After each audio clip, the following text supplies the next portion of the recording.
Hello students, welcome to Daksh academy Ladwa YouTube channel. So बच्चों, आज की क्लास बहुत ही इंपॉर्टेंट टॉपिक के साथ। आज की क्लास में हम करेंगे राष्ट्रपति पर महाभियोग की प्रक्रिया या फिर इम्पीचमेंट प्रोसेस।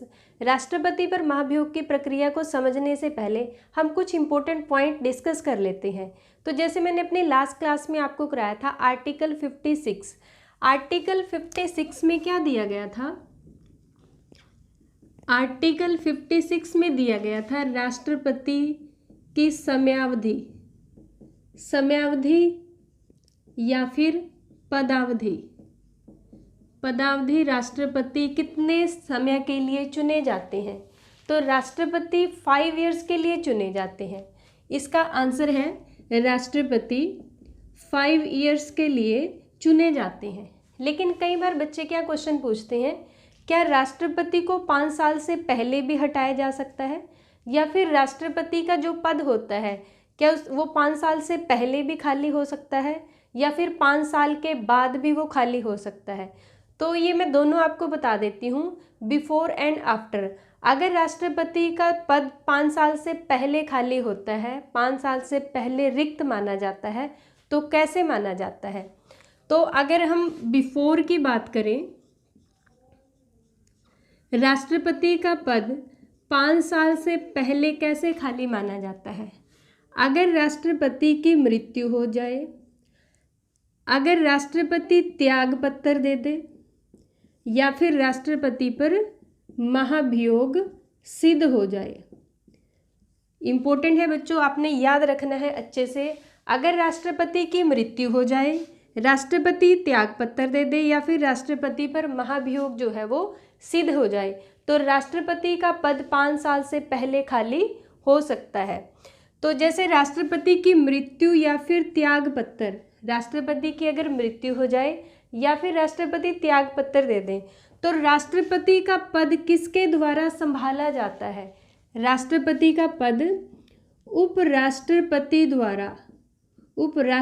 द्वारा संभाला जाता है। फिर क्वेश्चन आता है, राष्ट्रपति का पद उपराष्ट्रपति कितने समय तक संभाल सकते हैं? तो राष्ट्रपति का पद उपराष्ट्रपति 6 मंथ तक संभाल सकते हैं, और 6 मंथ के बाद इलेक्शन कराना अनिवार्य होता है, मस्ट होता है। तो 6 मंथ तक उपराष्ट्रपति राष्ट्रपति के पद पर कार्य कर सकते हैं। और सपोज करो अगर उपराष्ट्रपति भी अपने पद पे नहीं है, तो राष्ट्रपति का पद किसके द्वारा संभाला जाता है? तो राष्ट्रपति का पद, अगर उपराष्ट्रपति भी अपने पद पे नहीं है, तो राष्ट्रपति का पद CJI द्वारा संभाला जाता है, चीफ जस्टिस ऑफ इंडिया द्वारा संभाला जाता है। कई बार क्वेश्चन ऐसे भी आ जाता है कि अगर CJI भी अपने पद पे नहीं है, तो राष्ट्रपति का पद कौन संभालता है? तो अगर उपराष्ट्रपति भी नहीं है, CJI भी नहीं है, तो राष्ट्रपति का पद जो सुप्रीम कोर्ट के सीनियर मोस्ट जज होंगे उनके द्वारा संभाला जाता है। तो इतना आपने याद रखना है। नेक्स्ट हम बात करते हैं आफ्टर की। अगर 5 साल के बाद राष्ट्रपति का पद खाली होता है तो कैसे? देखो बच्चों, अगर राष्ट्रपति जो है, वैसे तो 5 साल तक इनका टाइम पीरियड माना जाता है। सपोज करो अगर राष्ट्रपति के इलेक्शन टाइम पे नहीं हुए, जैसे जुलाई में कंडक्ट करा लिए जाते हैं राष्ट्रपति के इलेक्शन, तो सपोज करो अगस्त तक इलेक्शन नहीं होते, जो राष्ट्रपति का पद है वो कौन संभालेगा? तो यहाँ पे आपने याद रखना है कि जब तक राष्ट्रपति के उत्तराधिकारी नहीं आते, यानी कि नए राष्ट्रपति अपने पद पर नहीं आते, नए राष्ट्रपति का इलेक्शन नहीं होता, तब तक जो राष्ट्रपति हैं अपने पद पर एज इट इज़ कार्य करते रहेंगे। आपने इतना याद रखना है। तो नेक्स्ट है बच्चों, राष्ट्रपति पर महाभियोग की प्रक्रिया। राष्ट्रपति पर महाभियोग की प्रक्रिया या फिर इम्पीचमेंट। सबसे पहले आपने याद रखना है राष्ट्रपति पर महाभियोग की प्रक्रिया किस आर्टिकल में दी गई है? तो आर्टिकल 61 में राष्ट्रपति पर इम्पीचमेंट के प्रोसेस को दिया गया है। उसके बाद बात आती है कि राष्ट्रपति पर महाभियोग का प्रोसेस कैसे स्टार्ट होता है। तो सबसे पहले याद रखना है बेस क्या होगा। राष्ट्रपति पर अगर महाभियोग चलाया जा रहा है तो उसका बेस यानी कि आधार क्या होगा, जो मोस्ट इम्पोर्टेंट क्वेश्चंस है। नेक्स्ट हमारे पास आता है बेस की। अगर हम बात करें तो बेस क्या होगा, वोलेशन ऑफ द कॉन्स्टिट्यूशन।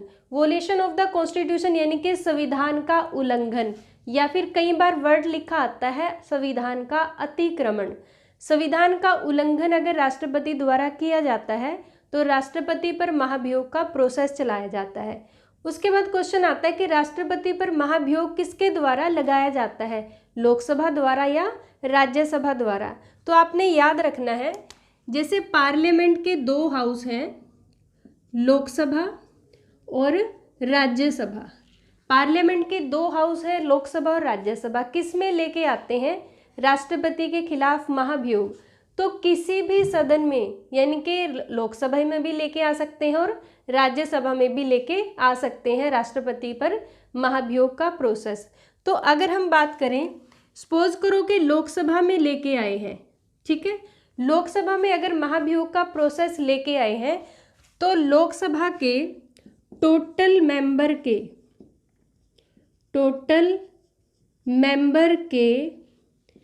1/4 मेंबर,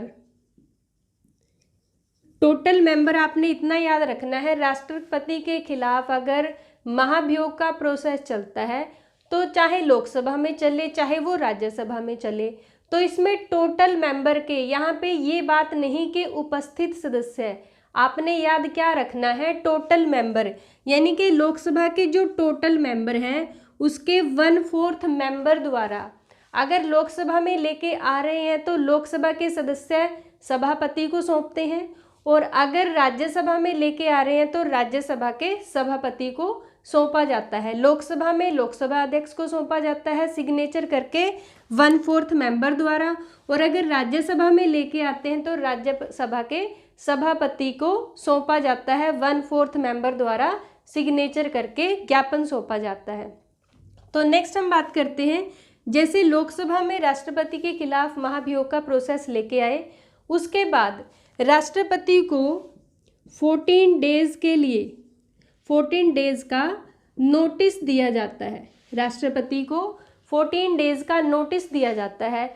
उसके बाद अगर लोकसभा में लेके आए तो लोकसभा के टोटल मेंबर, याद रखना है आपने, टोटल मेंबर के 2/3 मेंबर द्वारा महाभियोग पास कर दिया जाता है। राष्ट्रपति के खिलाफ महाभियोग का जो प्रोसेस है वो पास कर दिया जाता है अगर हम लोकसभा में लेके आते हैं। तो आपने यहाँ पे जो इम्पोर्टेंट बात है वो क्या याद रखनी है, टोटल मेंबर। यहाँ पे उपस्थित याद नहीं रखना कि उपस्थित कुछ ऐसा दिया गया है, राष्ट्रपति के खिलाफ अगर महाभियोग का प्रोसेस चलता है तो आपने टोटल मेंबर याद रखना है। यहाँ पे टोटल मेंबर के 1/4, उसके बाद जब राष्ट्रपति को 14 डेज का नोटिस दे दिया जाता है तो टोटल मेंबर के 2/3 सदस्यों द्वारा पास कर दिया जाता है। तो इतना आपने याद रखना है। ये तो हुई एक सदन की बात। उसके बाद बारी आती है सेकंड सदन, क्योंकि दोनों सदनों में पास होना जरूरी है राष्ट्रपति के खिलाफ महाभियोग। सपोज करो सेकंड सदन जो है वो राज्यसभा है, सेकंड सदन राज्यसभा है। सेकंड सदन कोई भी हो, चाहे राज्यसभा हो चाहे लोकसभा हो, सेकंड सदन को क्या बोला जाता है, जांच सदन। जांच सदन यानी कि इन्वेस्टिगेशन हाउस इसे बोला जाता है।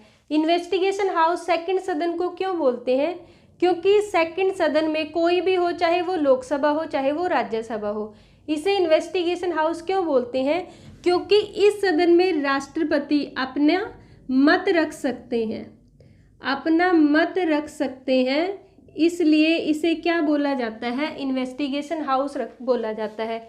राष्ट्रपति खुद भी अपना मत रख सकते हैं या अपने द्वारा भेजे गए किसी भी प्रतिनिधि द्वारा यहाँ पे मत रखा जाता है। तो नेक्स्ट बात करते हैं हम, जब एक सदन में पास हो गया तो सेकंड सदन भी 2/3 मेंबर से पास कर देता है, और यहाँ पे भी टोटल मेंबर का 2/3। और एक यहाँ पे जो बात बहुत इंपॉर्टेंट है, अपने क्या याद रखनी है, यहाँ पे जो मनोनीत सदस्य होते हैं, मनोनीत यहाँ पे भी, राज्यसभा में भी और लोकसभा में भी, ये भी राष्ट्रपति के महाभियोग के प्रोसेस में भाग लेते हैं। मनोनीत सदस्य लोकसभा के जैसे 2 सदस्य हैं, राज्यसभा के 12 सदस्य हैं। तो टोटल में मनोनीत सदस्य भी आएंगे, ये भी राष्ट्रपति के महाभियोग में भाग लेते हैं।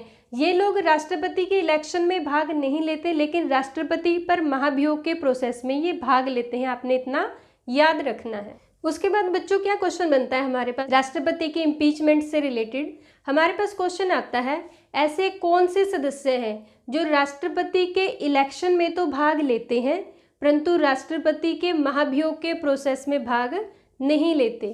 राष्ट्रपति के इलेक्शन में भाग लेते हैं, राष्ट्रपति के